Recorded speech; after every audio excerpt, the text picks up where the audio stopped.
Welcome to AG's Ace. Let's talk about Wriddhi Saha, a thorough gentleman, a very gentle man, and in various ways a quiet man. Why is it that Wriddhi Saha is in the eye of a storm, in the middle of a raging controversy, and above all, it also involves an alleged journalist who is supposed to have threatened him? Let's go over some of the main points about Wriddhi and find out what exactly happened. So Wriddhi Saha is easily the most accomplished, technically qualified wicketkeeper in India. There's no doubt about it.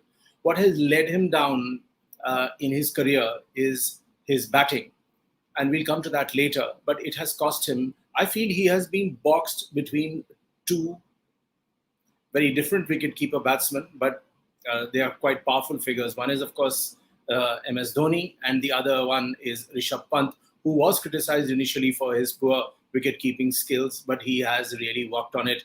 And let's admit that his batting is way, way superior to Wriddhi.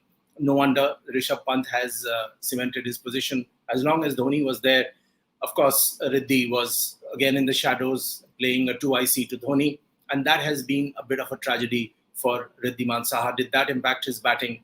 That only he knows.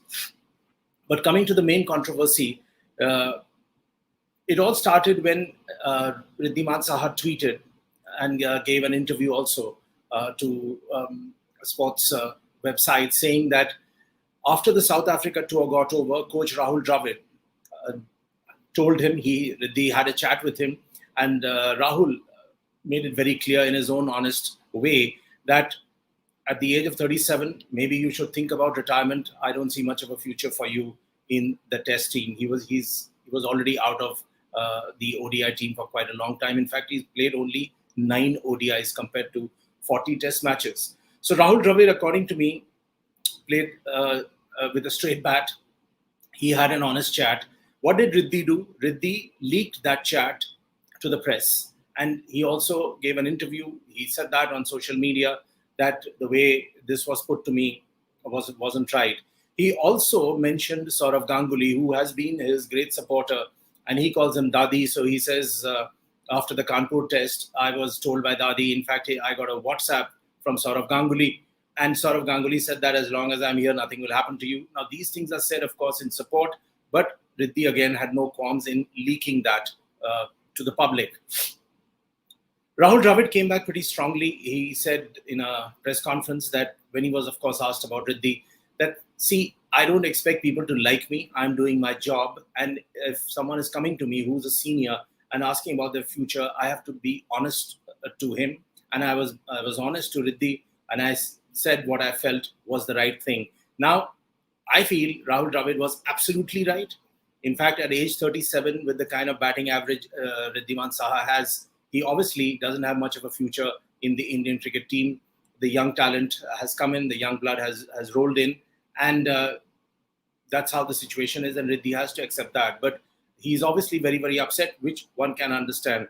I also feel that to some extent he should not have mentioned his mentor, his old friend Dada Ganguly, who has helped him in the past quite a bit in his career, even with the Bengal Ranji team and elsewhere.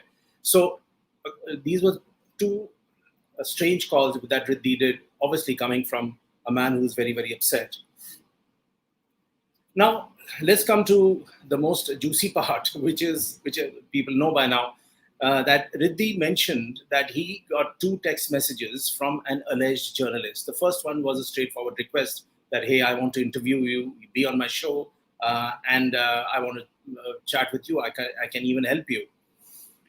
When Wriddhi did not react, that journalist apparently sent him a pretty sharp text, which has been reported enough, and which basically says that the line is, I don't take insults kindly, and I'll remember that. So now that sounds like a veiled threat coming in from an alleged journalist. After that, all hell broke loose.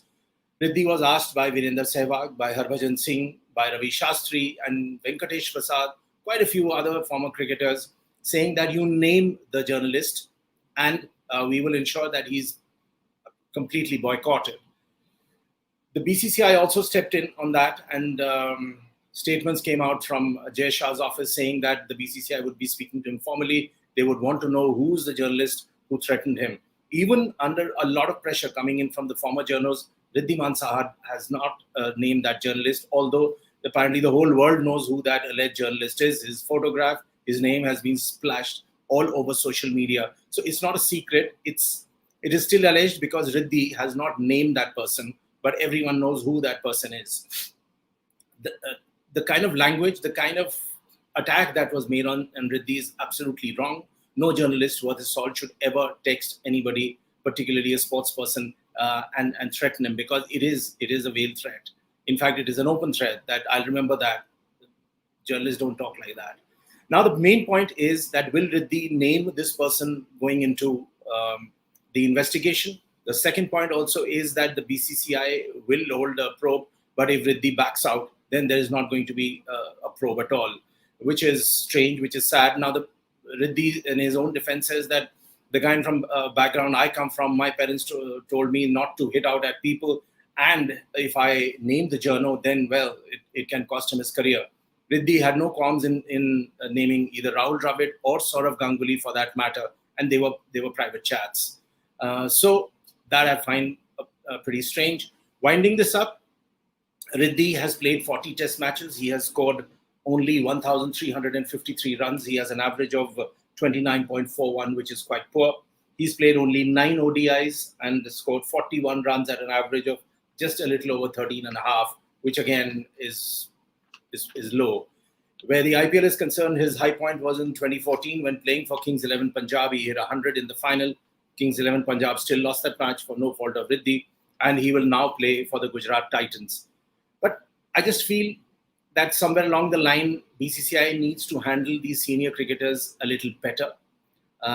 They need to counsel them better. This kind of open attack against certain people and venting their spleen, as they say, their anger about the way that they have been ill-treated. And this is a long saga. So many people have said the same thing. It needs to be handled better, and it's high time that it was handled better with people like Ganguly and Dravid at the helm of affairs, who know the pain of being a former cricketer, the highs and the lows and the exit. Maybe the transition needs to be handled smoother and made a little more comfortable and benign for the person concerned.